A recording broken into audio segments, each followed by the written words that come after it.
I didn't forget to turn my mic on. All right. Thank you guys all for coming out tonight. We appreciate you joining us. This is our fourth forum of 7. So we're about halfway through. Hopefully, if you haven't watched the other 3, you can watch them. You can get to them from our website. This is a joint effort between WHCP, which is who's got all the technology here, which is allowing us to do the recordings and broadcast these live. So we truly appreciate the partnership with those folks and all the effort they're putting into this. The SPY has been working with us. And then in the back, the Mid-Shore Board of Realtors, we released them to the back of the room tonight so they could give out cookies and water. But that's the group that's been putting these forums on for you in terms of bringing them forward. I am Bill Christopher with the Chamber of Commerce, for those of you that don't know me, and I am your stand-in moderator for the night. So you guys are going to be working with me as opposed to a professional moderator. So hopefully we'll get through this together.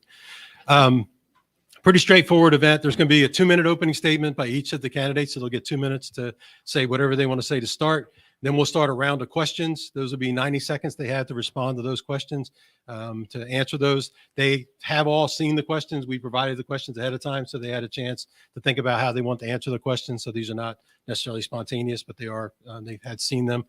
They may change their answer based on how someone before them answers it or how other questions get answered, but they did have the questions ahead of time. We'll get through those as many as we can. And then about 7:25, we'll do a wrap up where each candidate gets 2 minutes at the end to just kind of summarize anything they didn't feel they got to say during the session or afterwards. So that'll be coming up at the very end. And like I say, this is all being recorded. It's being live streamed as well, but it's all being recorded, and those recordings are available through our website to go out and find those. So with that, we just did a random, for those of you in the room, watch us do that, random selection. And so for each of you guys, you would introduce yourself as you're doing your 2 minutes in terms of where you're at. We do have candidates from both 37A and 37B here tonight. It was just from a break point, it didn't make sense to try to break those up into 2-1. So we're doing both 37A and 37B at the same time. So if you can say what district you're from as you're introducing yourself. And we will start with Ron in 2 minutes. Ron, good. Introduce yourself. Thank you very much. I'm Ron James. I'm from 37B. There are 4 candidates running from 37B, 2 from Wicomico and 2 from Dorchester. We have to elect 1 from each of those parts of the district. I was born here in Cambridge, Maryland, in Dorchester County. I was raised in Federalsburg, Maryland, in Caroline County, which is part of 37B. I now reside in Galestown, where I've been the mayor for 16 years. 37B is pretty well chopped up, but the county is mainly made up of rural areas and small towns, and that's where I'm strongest at, small towns and rural areas. I am in favor of 2 primary things in the Senate or the House of Delegates, and that would be public safety and schools. And by schools, I divide that in 2 issues, school safety and school curriculum. So I'm from here. I know what's going on here. I know people here. I'm a veteran. Don't forget, elect a vet. And they say that's good if you go to Annapolis because sometimes it's like a war over there. But you've got to have compromise. And I am one for compromise, but I will not compromise Eastern Shore ways, habits, or the way we live here on the shore. Thank you. Thank you. Cherie?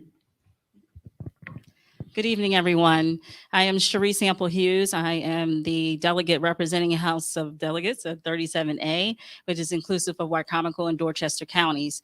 I have served in the legislature now for 8 years, and I am a resident of Wicomico County. My husband actually is a Dorchester Countyan, and we have property in both counties and have 2 sons that we raised here on the Eastern Shore. Did move away for a little while to attend college and to also work for the governor. At that time, it was Glendenning, but then returned and ran for local office. I served on the Wicomico County Council for 8 years and then was able to run for state office.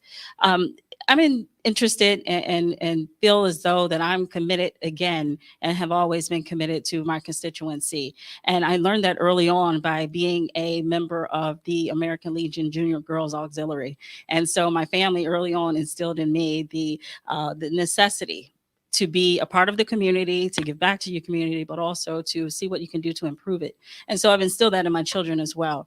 Now in the House of Delegates, I serve and have been on the Health and Government Operations Committee.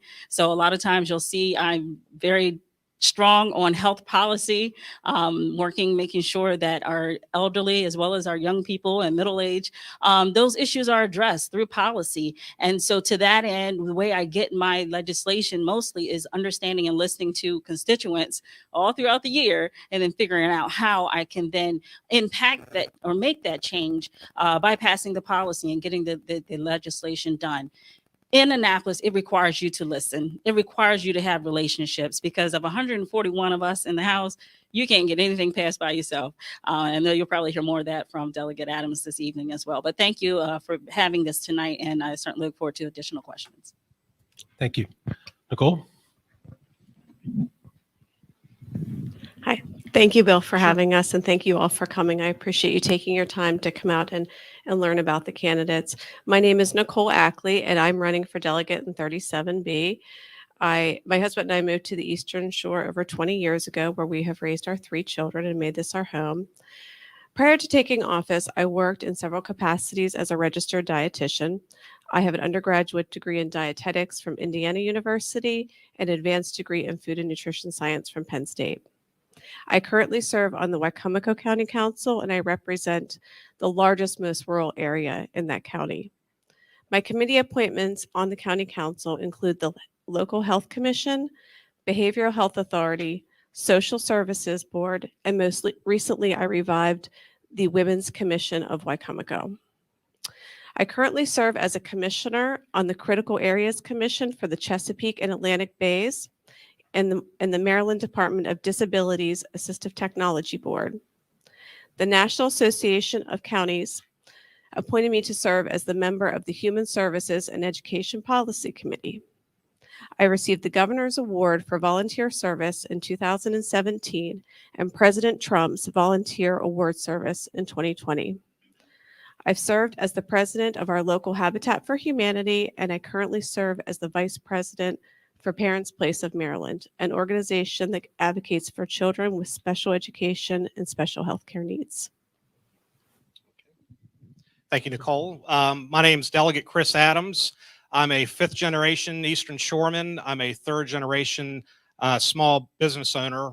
I have 3 children, just coming through college now. My wife is a public school teacher in Wicomico County. Back in 2013, I had to fight our state for our company's survival. We had the full weight of Maryland's Department of Labor on our company. We fought them not in the courts, but in the legislature. And as a Republican small business owner, it was an intimidating process, but yielded fruit. We won because the state was treating me guilty and then giving me the opportunity, frankly, to prove my innocence in front of an administrative law judge. That's unconstitutional, and we won law change because of that. I ran in 2014 as a mad business owner and won when Eddie Eckhart ran for state senate. I'm on the House Economic Matters Committee, so the speaker at the time put me on the same committee that I fought our state on because I did it the right way, won the debate on its merits. And for those 8 years in the General Assembly, I've run my business and how we conduct work in Annapolis through the eyes of making sure that my voice has the right to be heard on the House floor and then the committee. That's how we get work done in Annapolis. I'm the treasurer of the Eastern Shore delegation. I'm the chair of the Dorchester County House delegation. I have the most conservative voting record of any sitting delegate or senator on the Eastern Shore, that from the American Conservative Union and CPAC.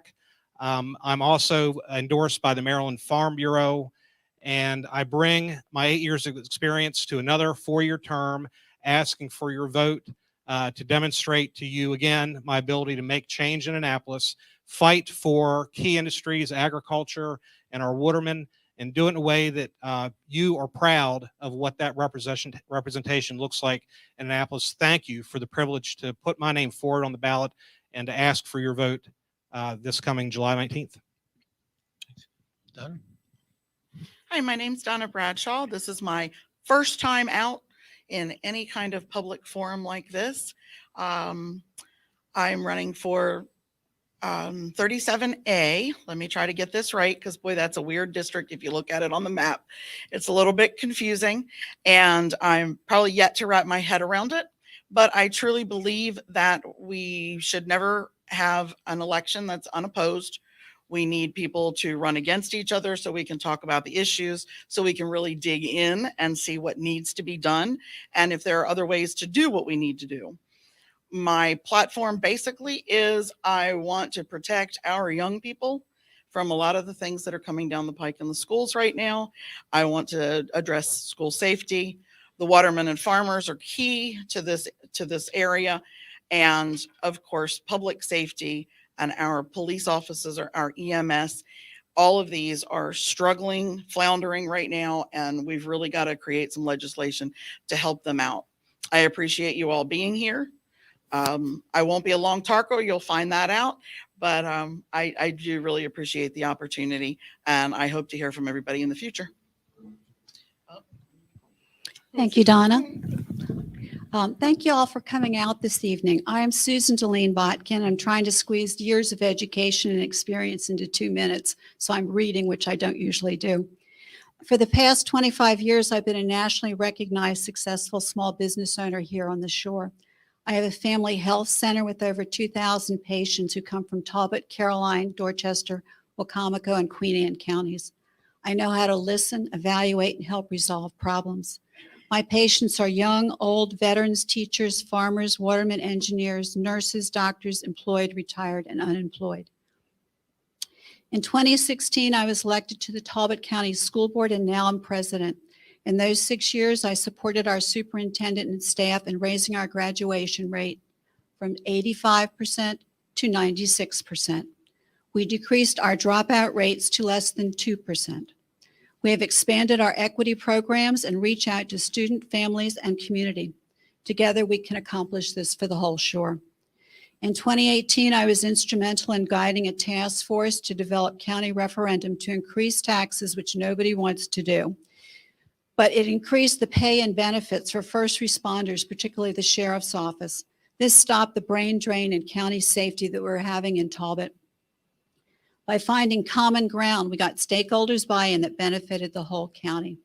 Since the early days of the pandemic, I have been on the Holy Trinity Pandemic Task Force to inform and guide our church to safety. For the past 25 years, I have worked on healthcare, education, environmental legislation in various roles as business owner, president, legislative chair of the Nurse Practitioner Association of Maryland, board member and legislative chair of the Maryland Academy of Advanced Practice Clinician, concerned citizen. I have reached across the legislative aisles to point out the benefits of legislation in healthcare, education, and environment. I have worked well across the board with our congressional delegation governors. Since 2010, I've been on the Oxford Board of Appeals, making sure the comprehensive plan is adhered to and construction projects follow guidelines. My time is up, but my favorite thing actually is being on the Oxford Kids Camp Board and being the director of the parade in Oxford. I get to blow the whistle. Thank you. Good evening. I want to thank the voters who are here who want to be informed and those that are watching us live on Facebook. My name is Tom Hutchinson. I'm running for the House of Delegates for District 37B. I'm a conservative Republican who believes in a common sense approach to government. I'm not a politician. I'm a businessman. During the pandemic in 2019, I became a small business owner when I started Hutchinson Home Services, a small home improvement company serving the Mid-Shore. One of the best professional decisions I've ever made in my life, next to running for office. Prior to that, I spent over 25 years in the healthcare analytics industry, where we measured the quality and performance of U.S. hospitals. I had various executive roles in that industry. Today, I reside on the Little Choptank River in Wolford, located in Dorchester County. I became a property owner in 2003, and after realizing the values and lifestyle of the Eastern Shore are consistent with my personal values and beliefs, I decided to move full-time 12 years ago in 2010. I'm the proud father of a 20-year-old daughter, Helen, who is attending the University of Maryland. I'm a former volunteer firefighter, an active community leader, and I'm an aging triathlete. I have a bachelor's degree in computer science from Dickinson College and a master's of business administration from Loyola University of Maryland. And finally, I'm a member of Shore Leadership, class of 2017, the best class ever. I'm running for office because I want to make a beautiful place to live even better. The issues that are most important to me: economic development, job creation, improving public safety and crime reduction, supporting law enforcement and first responders every day unequivocally.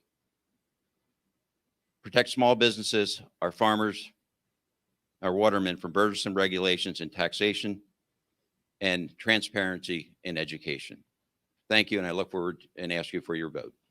And Tom, you can keep the microphone because you were the last one to go. So you're going to get the first question. And it kind of ties into what you were kind of leading into there. You listed several things that were on your agenda, but what would be your top legislative agenda item in Annapolis in 2023? While this is not a legislative agenda, my first priority would be, when elected, to ensure that I have the staff and the processes in place to provide exceptional constituency services to the residents of District 37B. Now, as for my top legislative agenda items, refunding and supporting law enforcement, improving public safety and reducing crime, and improving our educational system to include the return of traditional educational programs and values, parental transparency in educational curriculum, and protecting the safety of our children. Thank you. Ron? Same question? Same question. Everybody gets to answer this one. Ditto what he said. Plus, I have some ideas. I mean, in school, we need to start teaching the children reading, writing, and arithmetic. Our students are graduating with no idea of money other than mom and dad give it to me. They can't do a checkbook. They can't do their finances. If they get a credit card, it's overdrawn right away. We need to teach the children basics in our public schools.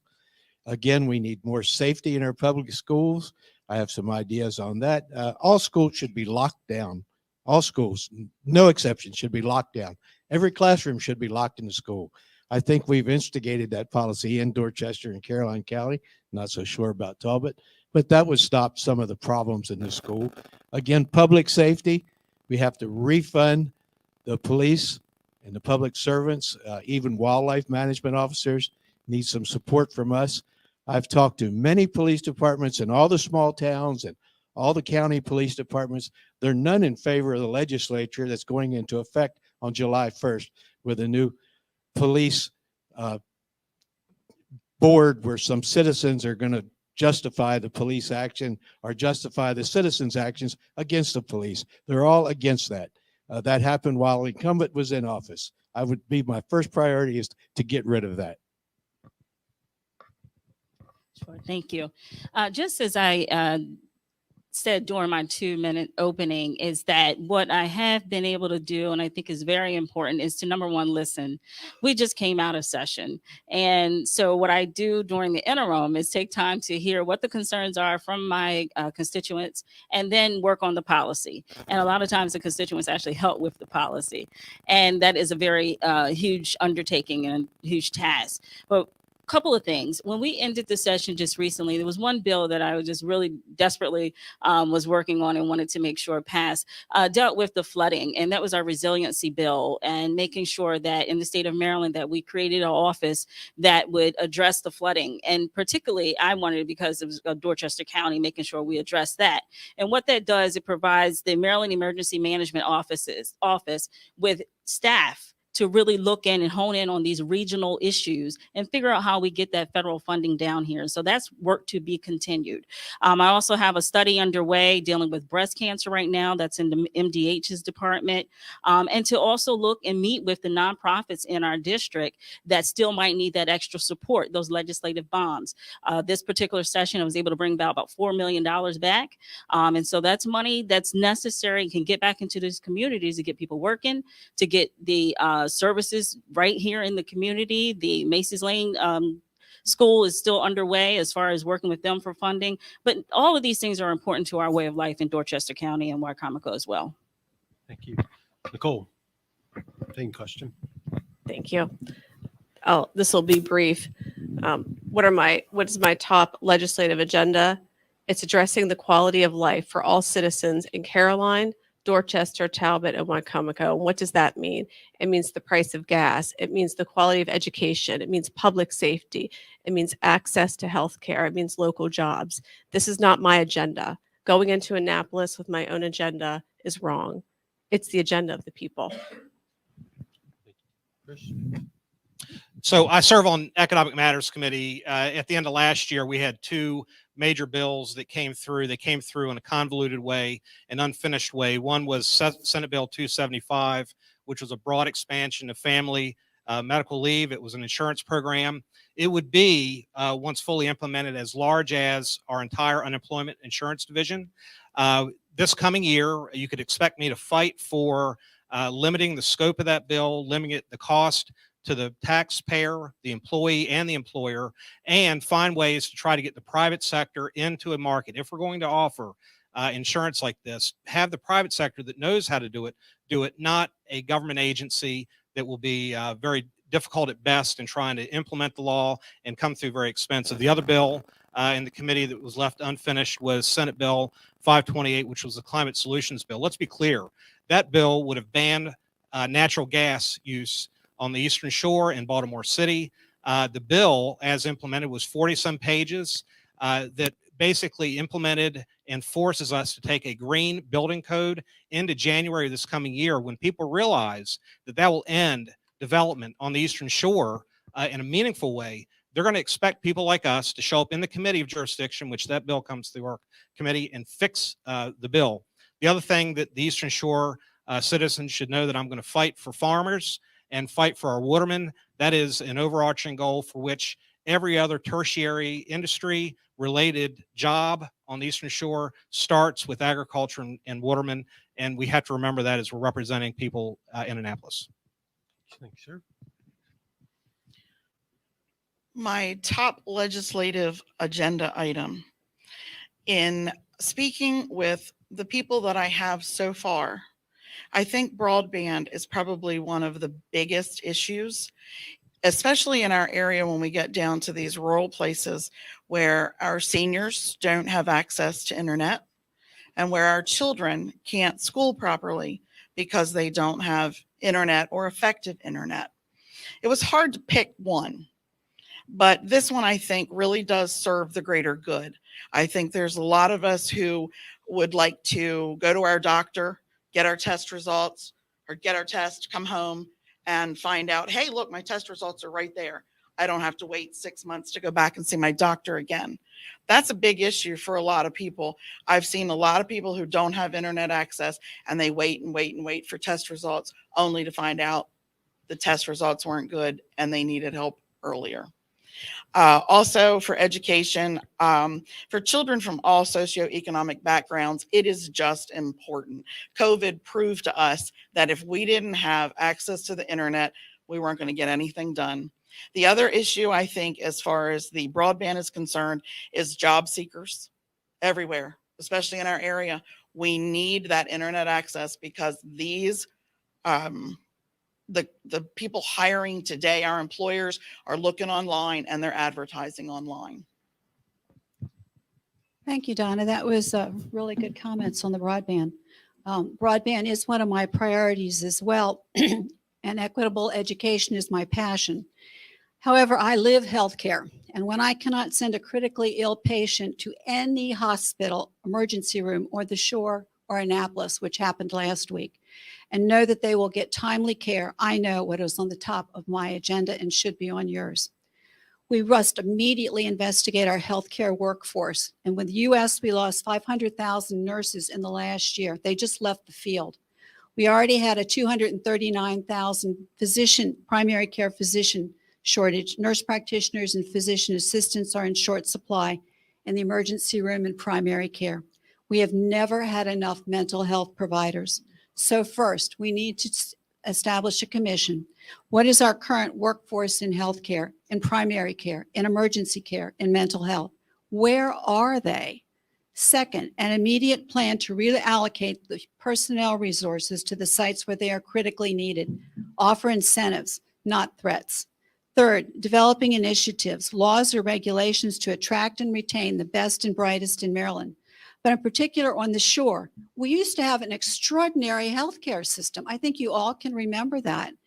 Staff loved our way of life, our safety, our caring for each other. We must rekindle that in the future and rebuild. So healthcare is my number one before the system completely collapses. And you get to keep the mic, Susan, and the next question you get to be the first one to answer.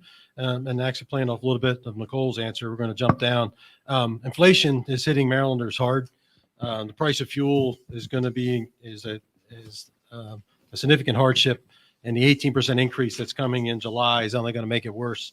How do you recommend Maryland legislation respond? What number is that, please? It would be 13. Thank you very much.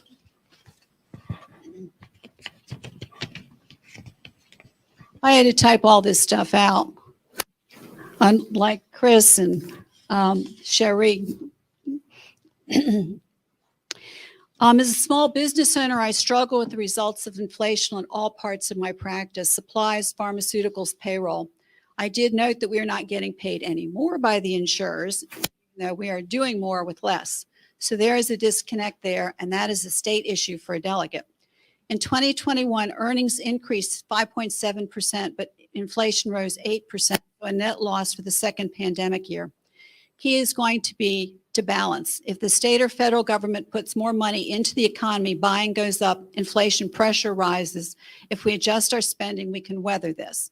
I always like to see what I can do first before I turn to the government. Fuel costs can be reduced by the consumer through decreasing fuel consumption. I can drive 55, decrease numbers of trips, adjust the thermostat, ride the bike to the store. Well, that's 10 miles each way, so that's not going to happen too often in the summer. That will accomplish some savings and less pressure. Then the state can either decrease or delay the gas tax. They are going to have to do that. I did notice in the Wall Street Journal that profits at oil companies are up 50%. How does that figure into our fuel costs and resulting inflation? Focus needs to be directed towards profiteering as well, and that is both a state and federal issue. Thank you. Me? Yeah, same question. Well, I'm sure everybody at this table can relate to this, but running for office in a very, very large district, you put a lot of miles on your car and you go to the gas station a lot. So it's hitting us dramatically, I think, during this election. I believe the General Assembly should have already taken action on this issue by extending the gas holiday, which suspended the gas tax. I believe this should have been extended to at least September. I will propose legislation to repeal the current automatic annual tax increase on gasoline based upon the Consumer Price Index. With inflation out of control, this formula is detrimental to the citizens of Maryland. A new gas tax law needs to be approved, which requires either an annual vote on the increase or an automatic increase with a do not exceed limit. Well, I'm lucky. I have an electric car. I can go everywhere in the district with no gasoline. But yes, gasoline tax is a big issue in this campaign, and it came from the people that are in there now that could have voted it down. But one thing is, I would at least decrease the percent of gasoline tax, not just gasoline. There was a reprieve on gas tax, but they did nothing on the diesel. Diesel moves their food. It moves everything on the Eastern Shore. You need diesel. We need to take the tax off the diesel. We need a way to decrease the tax on diesel fuel. As far as inflation, I'm all for user taxes. And that means if you have products that poor people use, don't tax them so much. If somebody in my district sells a mink coat to somebody, that means you got enough money to buy a mink coat. Tax those people. Tax the luxury items. Don't tax the everyday items that people in their district need. We are definitely in the poor section of Maryland. Inflation hits us more than everywhere else. So I would do everywhere that I possibly can to decrease the inflation issues on the Eastern Shore. Thank you. Ironically, Mr. James and my husband would probably be sitting up here doing high fives because my husband complains about the diesel all the time. It is a high price tag on his buses right now. But let me first say this. I supported the tax holiday. I stood there with the governor when he signed the bill, as well with the speaker and the Senate president. And it was a good feeling. It was a good feeling because they had taken the measures to look at what we could do financially as a state at that given time. It was $100 million a month to have the gas tax holiday. So it was proposed to go beyond the 30 days. When that proposal came about, it was in the form of an amendment. At that given time, we had already passed the budget. And none of the presiding officers were in the position to say, hey, what does this look like? What does this look like for the next 6 months? As it was noted, to probably go to September. Financially, can the state handle it? In hindsight, what would have been nice is would have had the conversation about what happens in July, and the statement about possibly looking at that on an annual basis. I actually believe that might be necessary. What I do know is that the governor had the ability during this period of time, and it's expired now because he let it lapse, but he had the ability to halt that. And to not make that move forward. And so we would not be looking at that increase in July. We did look at making sure that we have tax credits in this budget for those persons who are having diabetes products, blood pressure cuffs, many things, diaper products, and all those types of things that are a burden to our citizens. But we looked at that to address the inflation issue as well. Nicole, same question. I would support the legislation to repeal the Maryland gas tax. The issue with the tax holiday is when you have a tax holiday, what happens after that holiday? And we've seen that effect. The current gas tax is based on the inflation rate. And with the 40-year high, the increase translates to a record high of gas prices. Right now, we need to worry about working families and businesses and how they're feeling the pain. How are these families putting food on their table and paying their bills?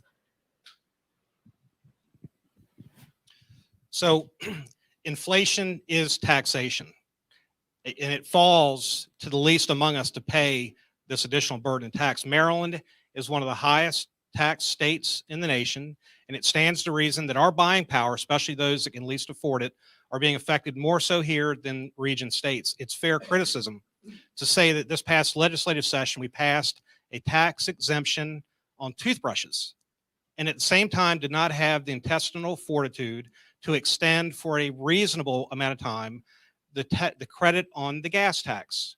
And so let me just say to you that the caucus that I'm a member of wrote a letter not a week ago asking for us to open a special session, which can happen, and spend an hour to present the bill and pass a bill that gives citizens the relief that they need, considering the fact that we have nearly $2 billion in the rainy day fund. We can do that. So let me just say this on inflation. If we want to be honest with people, if we want to be honest with citizens and voters, let's be honest about where inflation comes from. It comes from governments that spend deficit dollars and they take away the wealth of the citizens by inflation. So to fix it, have legislators win office that understand budgeting, know how to live within the government's means, and make sure that citizens know that the Federal Reserve is doing us no favors when they print paper out of the pretense of helping them.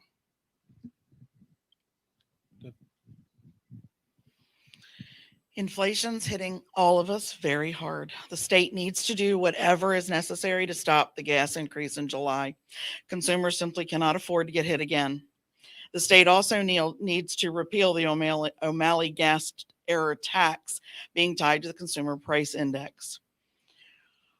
A couple of people have mentioned how our people are being affected. And I want to tell you a quick little story about a couple that I know who recently bought a house, like in the last 6-8 months.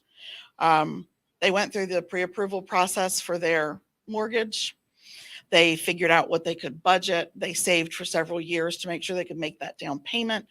They made sure they moved ahead in their jobs to get the kind of money they needed. They bought a very, very modest house for a big price tag, sadly, on a very small piece of ground. Now, 6 months later, they're wondering, how do I pay for the gas to get to work? How do I pay my electric bill? Am I going to be able to sustain this mortgage? And his property tax assessment shortly after that went up $1,200, adding another $100 a month to their mortgage. It isn't sustainable, and we need to help these young people. What are these other young people going to do when they see this? All right, Donna, you keep the microphone. You are the next question coming in. And we'll jump back up to the top. So I'm just going to jump around on you guys and make you flip your papers. So we'll go back to number 2. Given the likelihood that the referendum on legalization of recreational cannabis is going to pass in the fall, what are your proposals for the implementation in the state of Maryland? I'm not sure that I really like the idea of legalizing cannabis, but that being said, that will be up to my constituents. I'm not here to talk about me or what I think, what I feel. As I learn from my constituents, if that's what they want, then that's up to them. We'll figure it out in November for sure. My feelings on that are simply it must be taxable by the state and the counties need to be able to determine how much tax they want to put on it. There needs to be point of sale tracking system, not just showing an ID, but having strict limits on the frequency of purchases. The other day I needed Sudafed. They want my ID. Every time I want Sudafed, they want my ID. Every time I want spray paint, they want my ID. Every time I want cough medicine, they want my ID. If I can show ID to buy those things, they can show ID to buy something that was an illegal drug not too long ago. I think this is probably going to happen. As a medical professional, I too have my reservations about adding another psychotropic medication, but I think it is going to happen, and I'd suggest we don't reinvent the wheel, model after the state liquor board system, set up state laws on age to purchase, ownership qualifications of dispensary and background investigations, where can distribution centers locate, near schools, churches, etc., employee qualifications and training. Applications go to a local board that makes decisions on state criteria, two-tiered taxing possibility, state and county. Of course, we do have the big problem that it's still illegal federally, and so the funds that are generated from the sale of these products generally are in cash, and that means there's a lot of cash floating around. So that issue, I think, that we need to take care of before we legalize it completely. What we have before us in November is a referendum to approve a drug that is currently illegal, an implementation of the program by July 1 of 2023, 7 months after expected approval. As a businessman, I find this to be an unreasonable timeframe to implement an initiative of this magnitude. While I'm not a proponent of government regulations, I recognize the introduction of adult recreational cannabis is a major initiative that will need careful planning and oversight to ensure it's properly implemented to protect our residents, our children, and employers from issues that will result in the legalization of cannabis. Therefore, my focus will include the following. 1, oversight. Currently, we have the Medical Cannabis Commission under the Department of Health and a separate commission for alcohol and tobacco. Today, there's discussion of rolling everything under alcohol and tobacco, yet they are not large enough to or fully prepared for the magnitude of this initiative. Licensing and access. Who will be eligible to apply and what will be the approval process? Employee and employer protection. How will employers be protected in the event of use on the job, but also protect employees from discrimination during the interview process? Public safety. How will law enforcement be able to determine someone is under the influence and what penalties for misuse and driving impaired? Marketing. How and where will products be marketed, particularly the edibles, which may catch the attention of children and young adolescents? And finally, public health. What additional behavioral health resources will be needed to address addiction? Well, everybody always said, this can't be a hard job. Listen to what everybody says and do it. So if everybody says it's going to be legal, I've got to go along with it. I think we already have in place the way to bring it in to the mainstream. We have pharmacies in every town here in their counties. They sell marijuana products with a prescription. The only difference will be selling marijuana products without a prescription for recreational use. These pharmacies can be made to control the sale and distribution of marijuana until the state can come up with a reasonable plan, probably under the alcohol, tobacco part of the state, the way we do cigarettes and alcohol. But if they want to bring it on right away, we have the pharmacies. They could sell it legally without a prescription, and that way it could be legal. And if that's what the people want, well, that's what the people get. Don't use it myself, but I have friends that do, and they swear by it.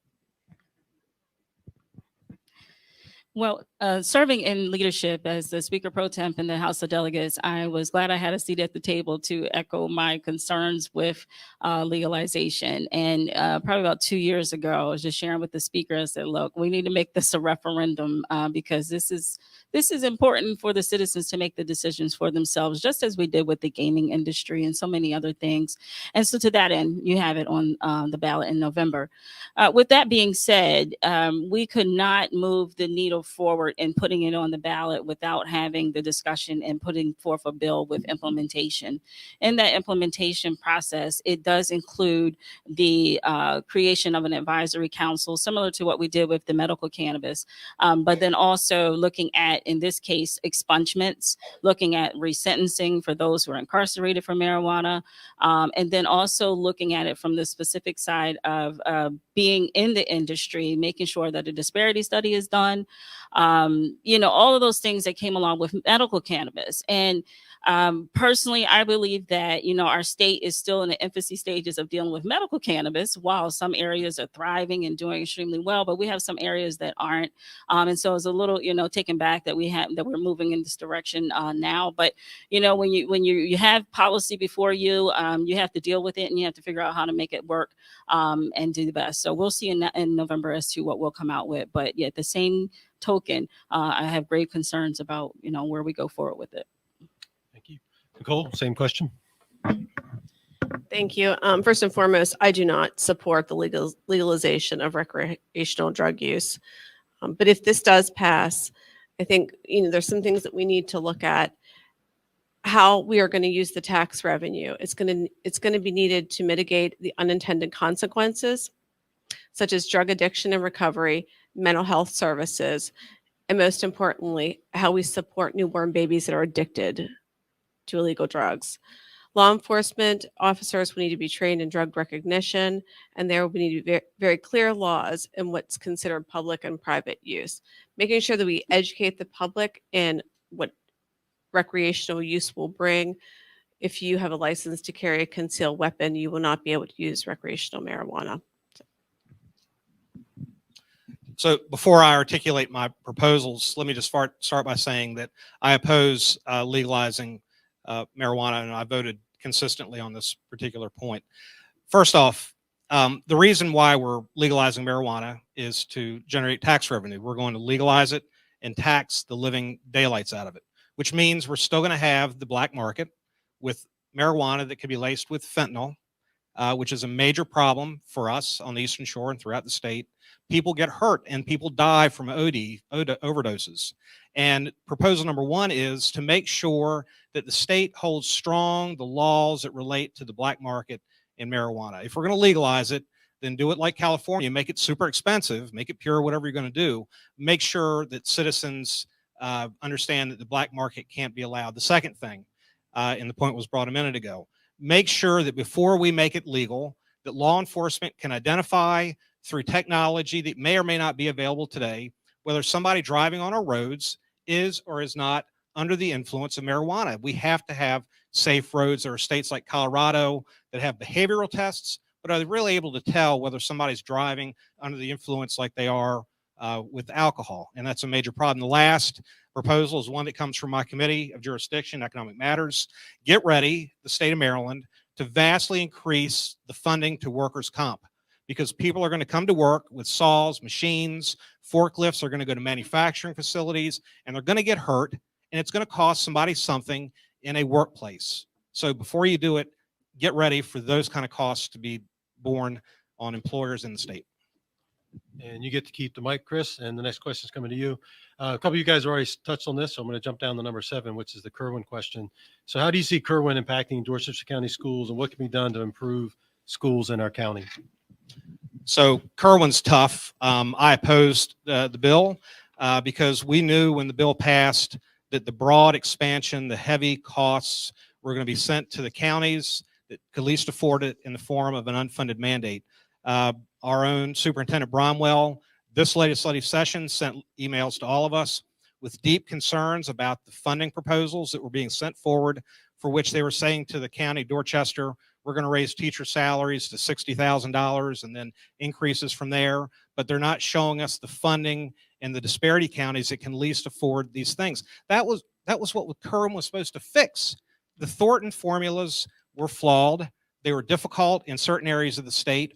We wanted to have fair, equitable educational outcomes vis-a-vis funding.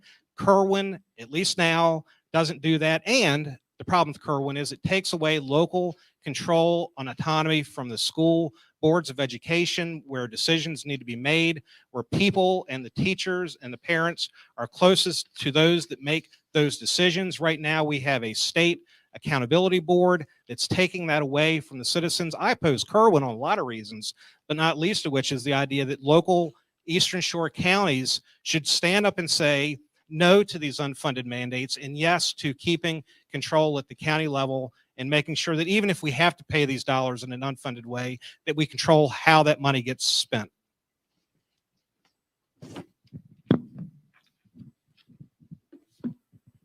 Kerwin's Commission Blueprint for Maryland's Future Act, nice name, had some seriously lofty ideas, which I didn't get any ideas as to how they intended to implement these. The price tags were huge. Didn't see how that money was coming from anywhere in particular. We're just going to kind of pull it out of the air and hope that we can fund these things. It looks like it's going to increase the county's mandated money to the schools by just an insurmountable amount. And I just don't see where we're going to be able to make this work. Are we going to take the money away from emergency services, public safety? I mean, the county budget's only stretched so far. If we're going to improve the schools in our county, it's only going to occur when we give parents back the right to be involved in all aspects of school, administration, including curriculum, when the teachers are allowed to teach again. And I mean the basics, the fundamentals that kids need, not how to take a test. And administrators are given back their ability to discipline, because there is no possibility of learning without discipline. And let's try bringing God and the Pledge of Allegiance back too.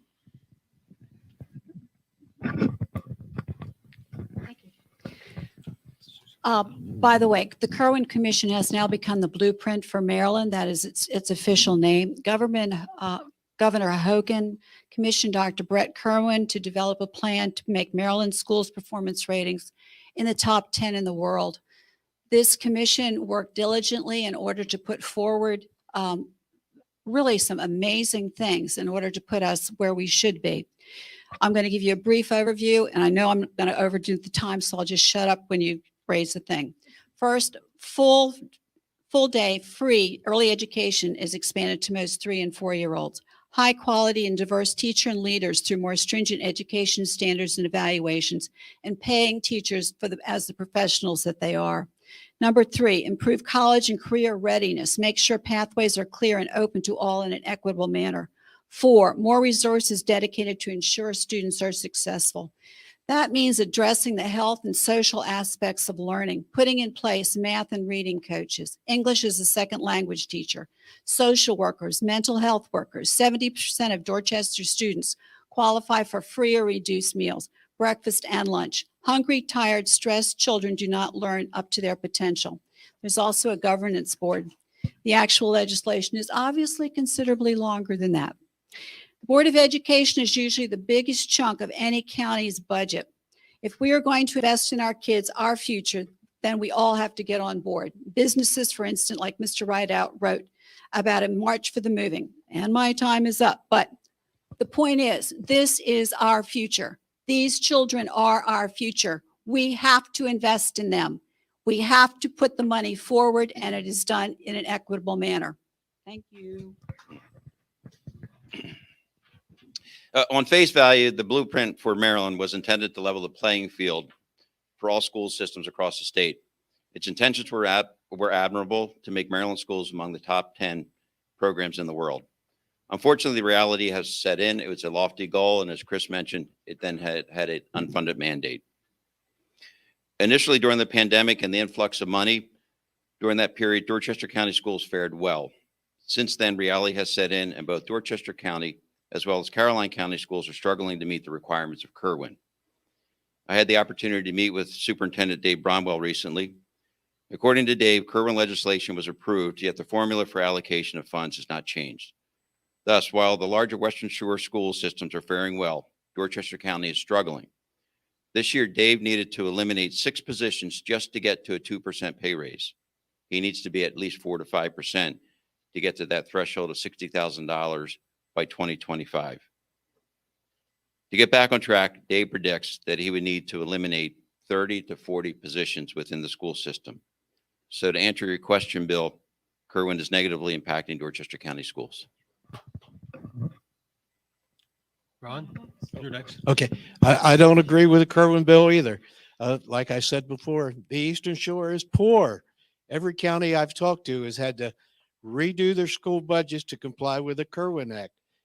It was, like she said, 141 delegates, very few from the Eastern Shore. Evidently, we're having to listen to what the Western Shore is telling us to do. We can't do it on the Eastern Shore. We need more home rule schooling. Our local school boards know better to what is going on in the Eastern Shore schools than the people over in Washington or Calvert County. We need more county approval to what's being taught and what's being spent on the schools. If the state wants these money in the Kerwin bill, let it trickle back down to the poor counties. We need the money here. We need a good education system on the Eastern Shore. Thank you. So the blueprint for Maryland, yes, it has its concerns, but it also has its positives in it as well. When we talk about investing in our future, it does require money. You talk about it being a lofty goal. We were able to fund the goal. We did that, and we're doing that. And 59.2 million is coming to Dorchester County from the state. Our constitutional requirement and commitment is to fund education. If we don't do anything else in Annapolis, that's the one thing we're required to do.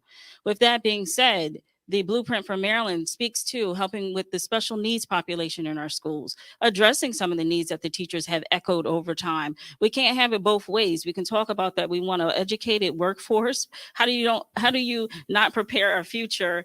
That was probably grammatically incorrect, but you have to prepare our future with information and education. We want our healthcare system to be stellar. We have a new hospital here in Dorchester County.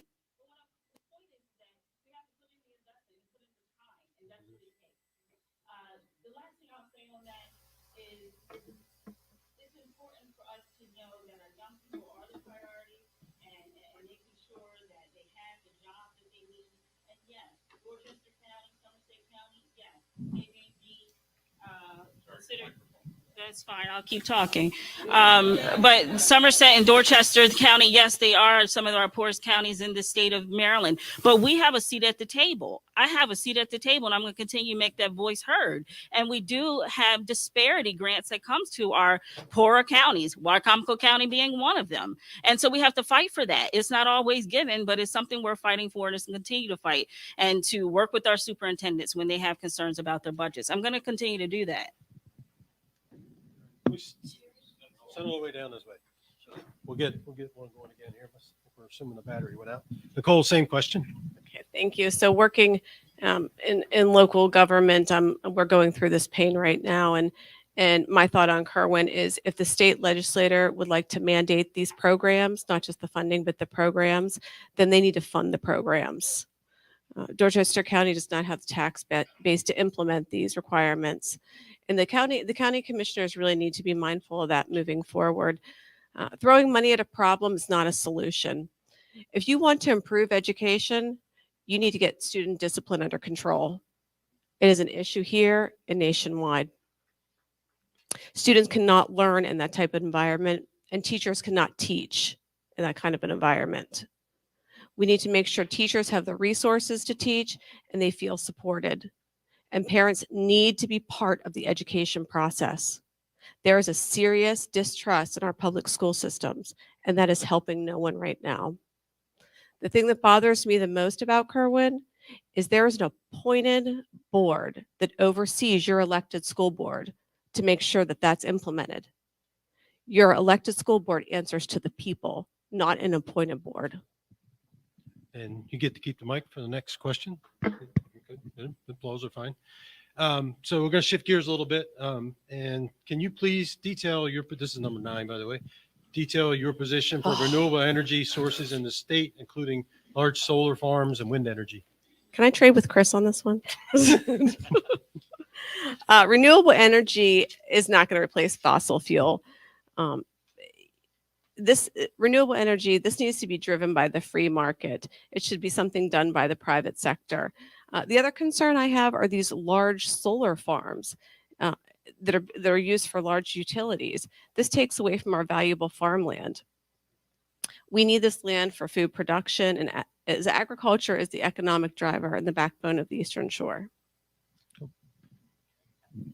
So the problem that we have with renewable energy is that the legislature wants offshore wind, it wants solar, but it also thinks it's going to be able to get baseload reliable production of energy when it happens. And so we in the Economic Matters Committee have fought to hold and preserve our nuclear energy production at Calvert Cliffs. It's important to the extent that we're going to advocate for these non-traditional and very unreliable forms of energy to be used. The other problem that we have in the Public Service Commission and our committee has taken away some of the local control and consideration of land use decisions in solar. Let me just say this to you.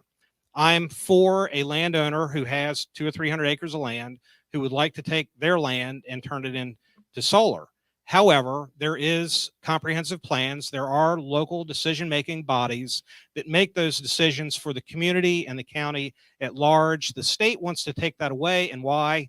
Because we have clear-cut, level land that makes it very easy to put solar projects throughout the Eastern Shore. If we do that, we harm our future of farming because poultry depends on the grains that are produced here.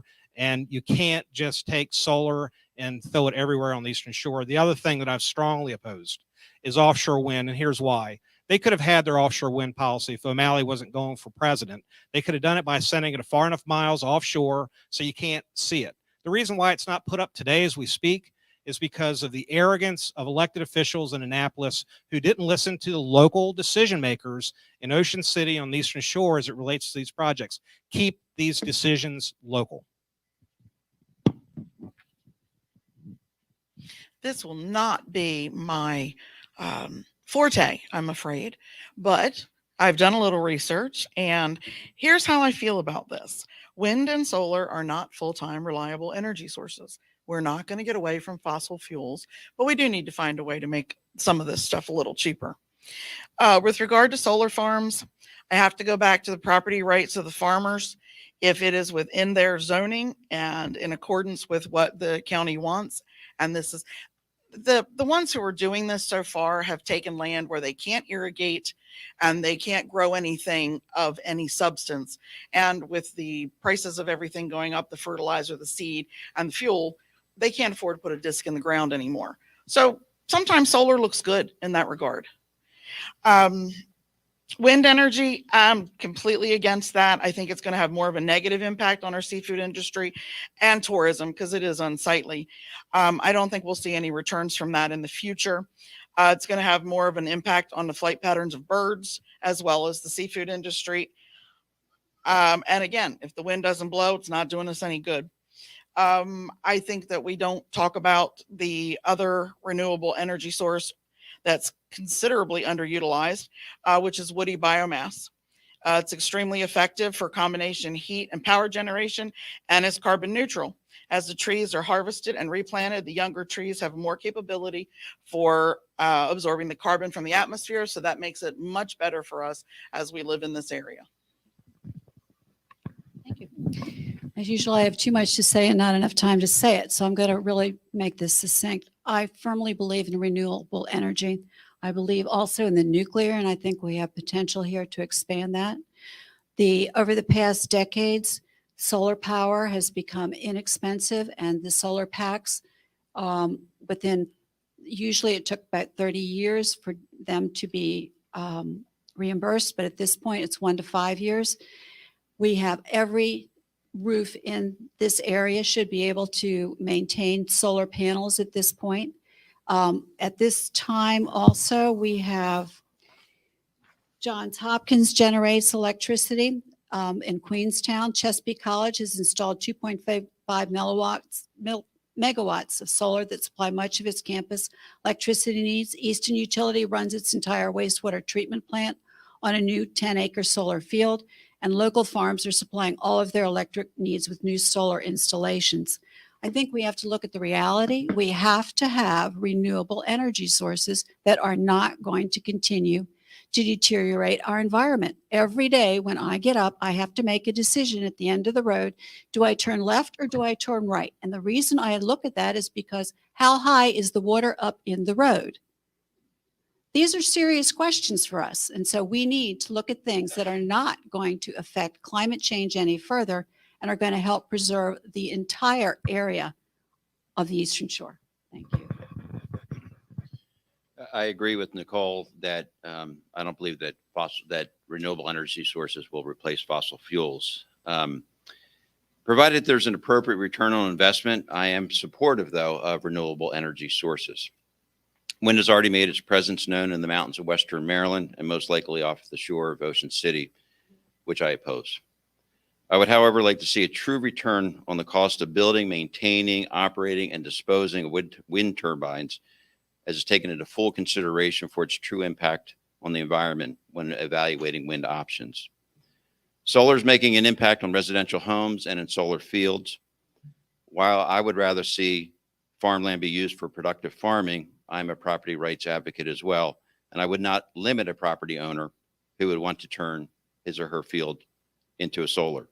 However, as I talk to most farmers out there, those that are functioning, operating, say that they can make a lot more money farming than just selling their fields for solar power.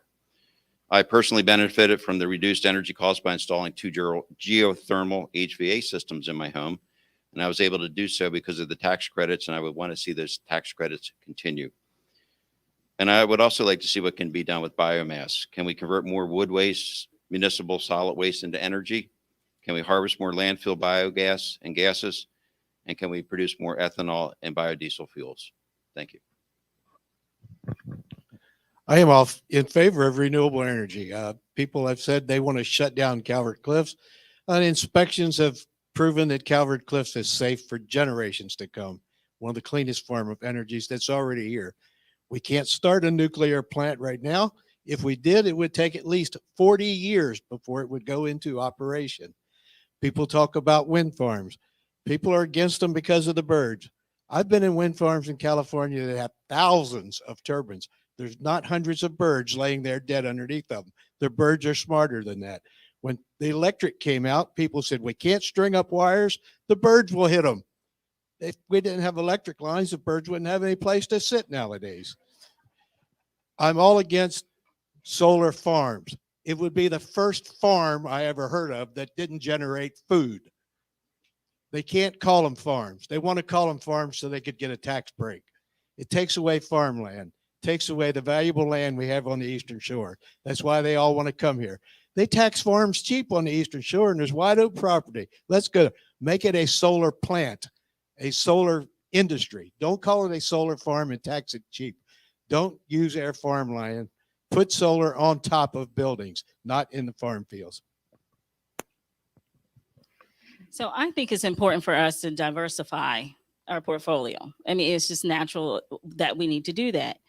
Case in point, in going around the district and talking to citizens, they're trying to do their part. I know one gentleman, he has geothermal in his home, as was mentioned, but he also just installed the solar panels as well, and trying to, put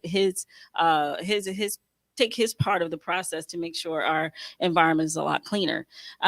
Just recently, we had the natural gas line pipe go down from Wycomico to Dorchester County. That's better than the oil that was being used. And so Eastern Correctional Institute now is operating off of natural gas, as well as University of Maryland Eastern Shore, as well as their industrial park. Now they have businesses that are coming there again to support the poorest county in the state. So I'm supportive of renewable energy because we have a climate change issue. That's why I mentioned early on about the bill that deals with resiliency. It's a conversation and it's a must have across this entire state and more so in our area. And so that's why I'm supportive of it, because I know what we need to do and what we can do to get to that point with solar, wind, as well as our solar panels and nuclear energy as well. All right. And Sri, the next question is yours. And this will be the last question, just based on where we're at. And then we get through this one, then we'll be preparing to do the 2-minute wrap-ups. Time goes by when you're having fun, right? All right. So this question deals with infrastructure. So infrastructure within the state has deteriorated significantly since the changes in the allocation of highway user funds. It's great that some of those funds are returning to local control, but the amounts allocated fall way short of those needed to address the issues that exist because of that original change. How do you propose to reduce the backlog of work that has built up over time? So I guess what we also, when we're on this conversation of renewable energy and diversification and doing things, we need to have that conversation about the electric vehicles. Because if we're going to talk about the Transportation Trust Fund and talk about the revenue that provides the money to make our roads better, then it's a part of the conversation. So this upcoming session, Senator Hershey from the Eastern Shore, as well as delegate from Montgomery County, they're working together, try to figure out what that looks like. Because right now we have about 40,000 electric vehicles in this state, and there's a goal to get to 300,000. And so if you do that, then we need to figure out where does that income come from to help with the highway user revenue. This year, we were able to, again, put more money into the Highway User Revenue Fund because we know the importance of our roadways and making sure that we have a streamlined approach to make those improvements. And that is extremely important. That's why every year the Eastern Shore Delegation and the County Council here in Dorchester meet about the projects. And we hear from the public if that makes sense to move forward in that fashion. So, in that same vein, it's important for us to know where our revenue comes from, but then also make sure that we're ahead of the game to get those projects underway. And with the federal infrastructure and funding that came down, we're able to move the needle on a lot of these projects as well. So to that end, I'll continue to support those. Nicole, same question. So the highway user funds, I think, when you're looking at the overall picture and how they're dispersed, just making sure it's adjusted by the areas with the greatest need and that they're dispersed fairly throughout the state. Dorchester County has the highest number of county roads in the state of Maryland. And are they adequately supported? Are they getting the funding they need to maintain them? We also need to have a comprehensive plan to maintain our ditches, to make sure there's proper drainage so we don't have continued roadway erosion. Having experience in local government, I intend to work closely with the county to make sure that they're able to prioritize and work with the state highway department for any technical support that they can offer. So lest we not forget what happened in the past so we don't repeat it again, under the O'Malley administration, their administration raided the highway user revenue funds, which are the monies that come from the gas tax to help pay for local county roads projects like filling potholes, repaving roads, the basics, fixing the bridges. And so we never really got back to where we were when the administration did that. This past year, I was proud to co-sponsor the legislation that the Speaker Pro Tem referenced, which brought the funding back in a reasonable fashion. And Dorchester County will benefit from that piece of legislation. The legislature did the right thing at the time. So the charge and the opportunity for a legislator going into the next session and the next handful of sessions is to be smart about what highway user revenues are, how important those dollars are for the local counties, especially Dorchester County, especially on the comments made by my predecessor that we have so many of these rural county roads that have been dilapidated, lacking the type of basic improvements that us as citizens want. We want safe roads. We want roads that are reliable roads. We want roads that that we can depend on. And so these dollars do just that. So I'll close in saying that I was proud to support that legislation. It was key legislation that really gets us back to where we were. Let's hold that funding level in the years coming forward. That's my commitment to you here in Dorchester County.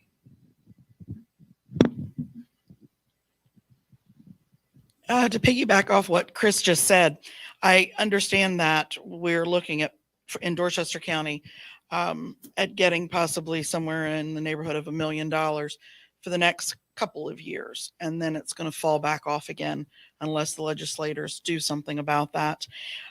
Dorchester County has 633 miles of road. We used to get $4 million a year, which was completely earmarked for those roads. We used to have 50 people on our roads department. We used to be able to pave our own roads. We used to be able to tar and chip it ourselves. Now we have to contract it out. 1 mile of asphalt is $150,000. It's a ridiculous price when you look at 633 miles. It's hard to get all of that done. I'd like to see the highway user funds never, ever again being diverted into general funds. And there needs to be a lock on the transportation trust fund. It has to go for that purpose. We're thrilled that the lawmakers have helped us and are giving us back some of that money. With some of these added resources, we can hire some extra road maintenance employees and possibly contract out some of the work, but we're going to be years getting ahead of some of these roads, and we could quite possibly lose some roads in our county. Well, it sounds like we're all pretty much in agreement on this. One of the questions was, how do we prioritize it? And I think we need to go back and look at throughout the Mid-Shore area. We have to reassess what is going on. There are places that were high use that aren't high use now, places that have been affected by water and erosion that are going to be higher priority than ones that weren't. We have to look at those where we're getting higher traffic and grade each of these projects. We must remember that 5 out of 6 road miles in Maryland are local government maintained. That's why it's so important that we do not let anyone rob the Highway Trust Fund. These are county decisions on what needs to be done, but funding from Annapolis has to be maintained. But we do remember that these funds include broadband, roads, culverts, bridges, airports, ports, electric car chargers, electric buses, safety, rail, etc. So there's more things in the pot than there have been previously, and that has to be put into the calculus of how we're going to manage and maintain. Just very briefly, but the Build Back Better program, Maryland's going to get $844 million over 5 years to improve our water infrastructure across the state, including our ports, and another $238 million to restore the health of and reclaim the bay, and that's considered part of that.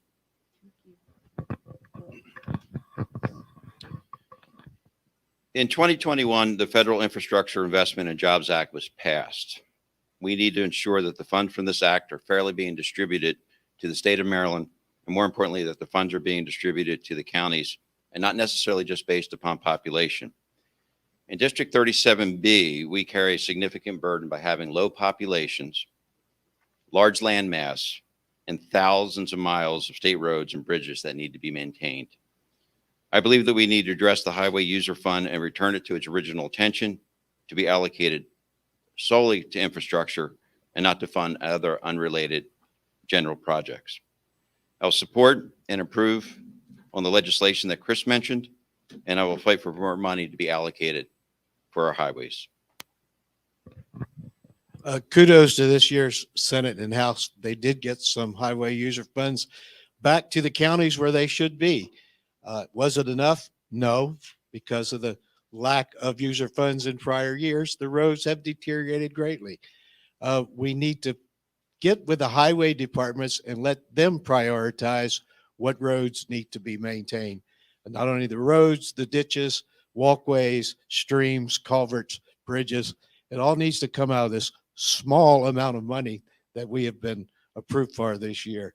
So I believe the priority should come from the roads department, since they're the ones that know which roads need the most work, where they're going out, repairing the most often, seeing where the potholes are, hearing the citizens' complaints. It all comes down to the roads department.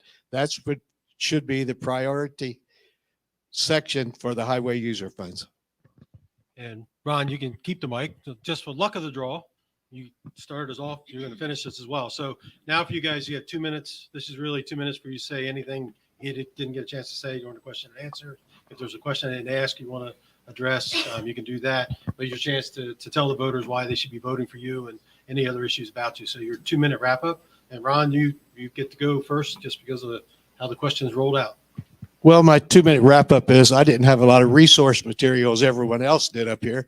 So you heard it off the cuff, the way I feel about things. It was often said by a gentleman that he learned everything he needed in life in kindergarten. I don't think it was quite that way with me, but I did learn everything I needed to know in life in Boy Scouts. I'm trustworthy, loyal, helpful, friendly, courteous, kind, obedient, cheerful, thrifty, brave, clean, and reverent. And I go by the Boy Scout motto. On my honor, I will do my best to do my duty to God and my country, to keep myself physically strong, mentally awake, and morally straight. Thank you. Again, I'd like to close with just saying thank you for the opportunity to serve as your member for District 37A in the House of Delegates. It certainly has been an honor, and I am interested, obviously, to continue in that same capacity. It's been an opportunity to make a lot of inroads, and I say that because I have proven it so. I have worked diligently within the committee of jurisdiction that I serve on, but then also beyond that. Serving as the Speaker Pro Temp in the House has certainly opened my eyes to putting out fires in the House of Delegates as needed for the Speaker. But with that being said, having the opportunity to have that voice at the table, making sure the Eastern Shore is heard. When I sponsored the bill in 2020, the Eastern Shore Broadband Act, it was worth the fight. And I say fight because everybody was not on the same page. I know from hearing from citizens of sitting in the parking lot at McDonald's and using the internet to try to do their kids' homework, we had to do something about it. But we also know that it was going to take a while for us to get there. And it passed in 2020, and we're moving the needle forward on every county on the Eastern Shore. I also know that the sponsorship of the Maryland Loan Assistance Repayment Program, where it helps persons who are in the healthcare space, so we can retain those specialty positions as far as doctors that we might need that are not here in Dorchester or Wycomico County, that they can be able to pay back their loans because they're working in the communities that they serve. And they are in the trenches. They're doing the work. So that's why I'm excited to continue to fight for the needs of the Eastern Shore and have that voice at the table, because I understand, I know the needs, and I'm going to continue to do that. In closing, it certainly is up to the voters. And it's up to the voters to decide whether or not you still want a voice from Cherie Sample Hughes or not. But I will say this, is that I have been a fighter and will continue to be a fighter, whatever way this turns. Thank you. Cool. I just want to touch on question 12 because I think this is what I get the most questions from citizens in the district, is the critical race theory question. If it's a polarizing topic. Yes, it is a polarizing topic. Some believe it's real, others believe it's the downfall of our society. Regardless, I plan on working with our local schools to ensure that every child has an opportunity to be successful, whether that means learning a trade or attending college. We need to focus on mastering reading, writing, and arithmetic, not racism and resentment. Our children are dramatically below grade level, and if we're concerned about recruiting physicians or professionals to come to the Eastern Shore, this is the reason why. We've had education issues in our public school systems way before COVID, so that is not an excuse. We are graduating kids that can barely read or write a sentence. How will we make them productive members of society? We need to start by teaching students American history, the United States and Maryland Constitution. Students need to know where their rights come from and the powers of the federal, state, and local government. My tenure on the Wycomico County Council has provided greater insight on how government, including state government, affects citizens locally. It has confirmed and strengthened my view that government must be carefully controlled to promote, not destroy, our constitutional rights. I've seen over the past 8 years how reactive instead of proactive dilutes the powers of the people. If elected, I plan not to sit back and wait, but lead the charge. Thank you. So let me start by saying, in 2014, when I was first elected, I can tell you how fortunate I am to have had Johnny Mouts, a friend of mine, teach me the ropes, how to be politically savvy, how to develop friends and relationships to get things done in Annapolis. And fortunate to have Senator Addie Eckhart, who was nothing short of my mentor over these 8 years, not because she was telling me how to do things, but I watched how she got things done, how she was able to deliver budget priorities, funding resources to this community in Dorchester County. I have no position on the Senate race other than to say I think we're fortunate to have two people willing to put their name forward and serve in that capacity in the People's Chamber and the House of Delegates.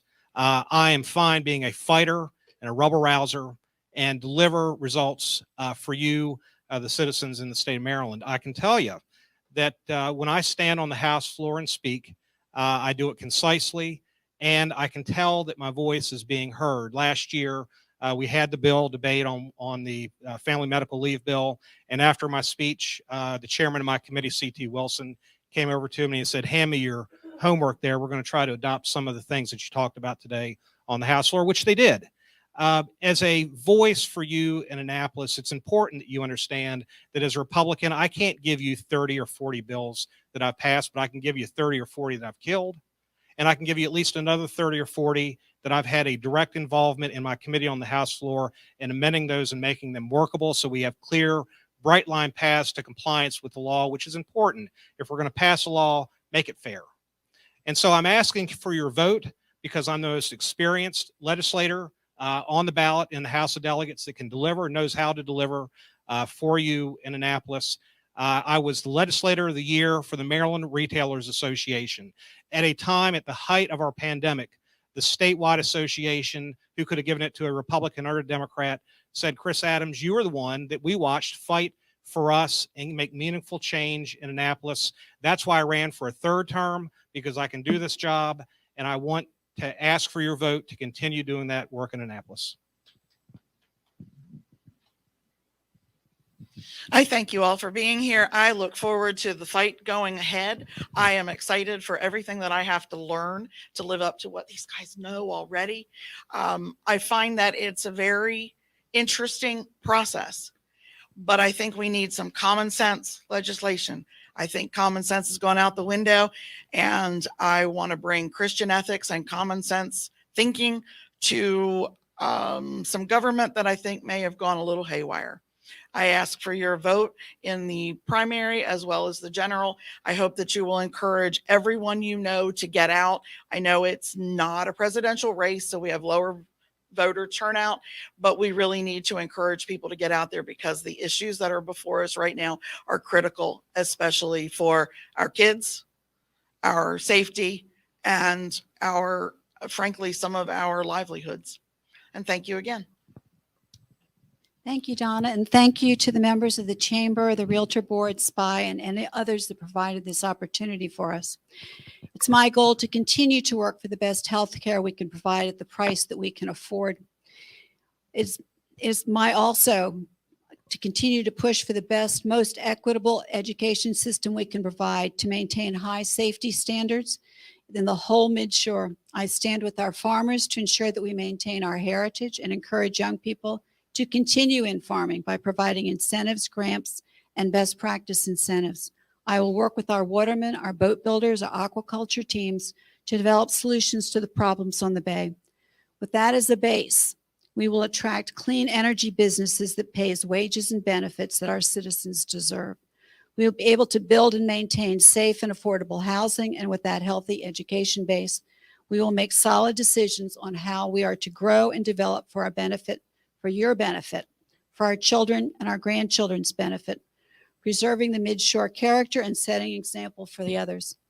I just want you to remember that giving each child a pair of shoes is equality, but giving each child a pair of shoes that fits is equity.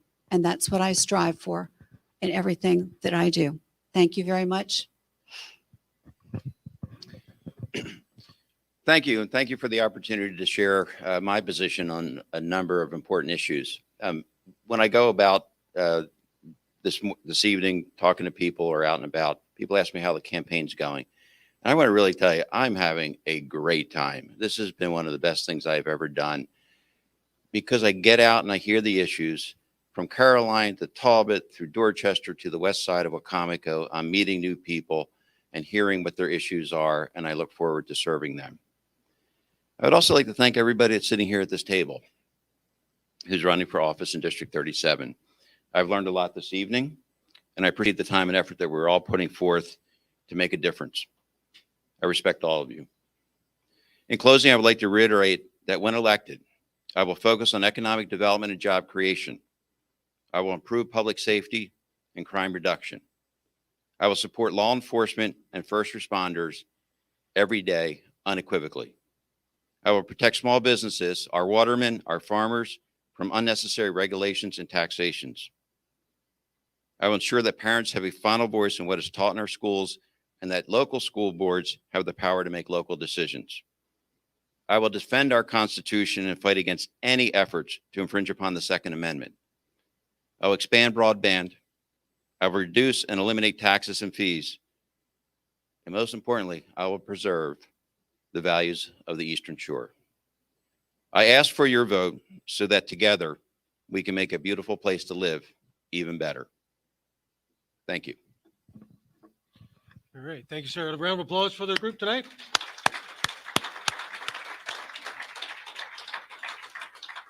So I'm sure they're going to stick around and be willing to answer some additional questions for you folks that are in the room for a few more minutes. A couple of them touched on it. We're doing these before the primaries because the primaries are important. They are happening on July 19th, which is about the worst possible time you could actually have a primary. But that's kind of what we ended up with. Early voting starts on July 9th. We encourage everyone to vote. You guys here clearly are interested in this. We need you to share this with everyone else. The videos are available.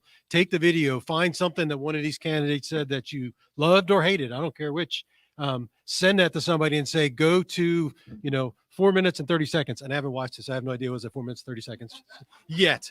But go to that part of the tape and watch it and see if you can get 1, 2, 5, 10 folks to watch this so that they can become informed voters. That's what we need. If we don't make good decisions about who we put in office, then we get what we get. So make sure that that's why we're having these sessions. We had 3 last week. We got 2 this week. We got 2 more next week. We're trying to get as many candidates we can in front of you and make it available online. So again, share that information, get out. And again, these folks have all of them have their emails posted online. If you have questions that didn't get answered tonight, email them. I mean, it's out there. It's online. Go get it. Send the question to them. I'm sure they'd be glad to answer it for you. I truly believe, I know most of them, some of them I just met tonight, but many of them I've known for a while. And I'm pretty sure that they all want to hear what you guys have to say, or they wouldn't be running for office.